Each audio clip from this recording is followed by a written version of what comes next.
Le handicap, c'est dans la tête. Voilà. C'est dans la tête. Et moi, je peux le justifier avec vous.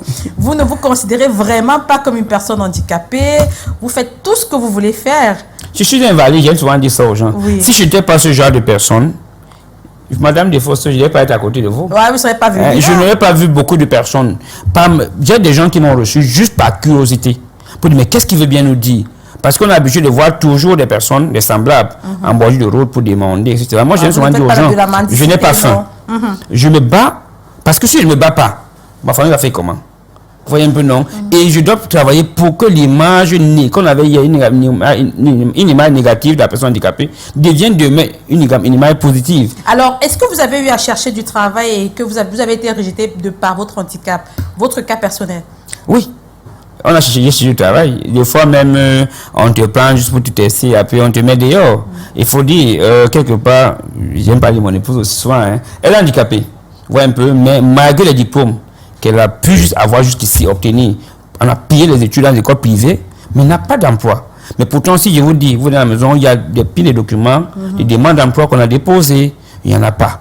C'est pas évident. C'est pour ça que nous, on s'est lancé, que nous-mêmes, on doit être créateurs d'emplois. Vous voyez un peu, non? Donc, c'est ce que nous faisons au sein de notre association. Donc, ça veut dire que le Cameroun, on l'a dit tout à l'heure, d'après le rapport du CREP, c'est quand même 3 736 548 personnes handicapées au Cameroun. Et ça dit que toutes ces personnes-là ont des difficultés à trouver du travail? Si vous allez plus loin, sur les 3 millions, on a moins de 500 personnes handicapées qui ont un emploi décent. Alors, mais quelles sont les facilités? Tout à l'heure, quand même, vous l'avez dit à l'entendre, les facilités que le gouvernement camerounais a mis en place pour vous, les personnes handicapées. Est-ce que c'est même effectif? Il faut dire que, Madame Mireille, notre gouvernement a de très bonnes lois. La loi de 2010, qui travaille sur la promotion et la protection des personnes handicapées, est une très belle loi. Et il y a également eu son décret d'application qui est en 2018. On a même allé plus loin. Le Premier ministre a signé la dispense d'âge. Mais le problème que nous avons, le problème majeur, c'est sur l'application de ces tests.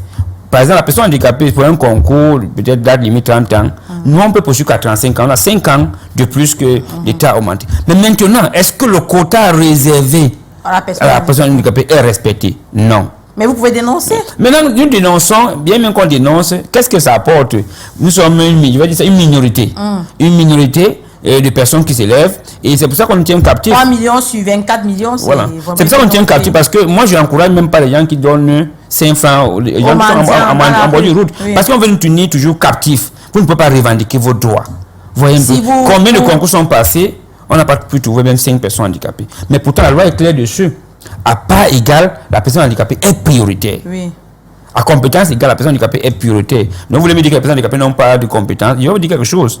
La personne handicapée, en dehors du fait qu'elle a perdu peut-être ses membres et autres, si elle, je dis n'importe quoi, si elle veut coudre le vêtement, elle va s'appliquer à bien coudre le vêtement. Parce que ce n'est que ça qui lui reste comme travail, comme concentration, son déplacement est difficile, etc. Et qu'est-ce qui l'empêche donc qu'on recule des personnes à mobilité réduite? Vous voyez que tous les moyens sont réunis. On parle d'inclusion sociale, les bâtiments administratifs. Pour accéder à ces bâtiments-là, mais c'est la guerre.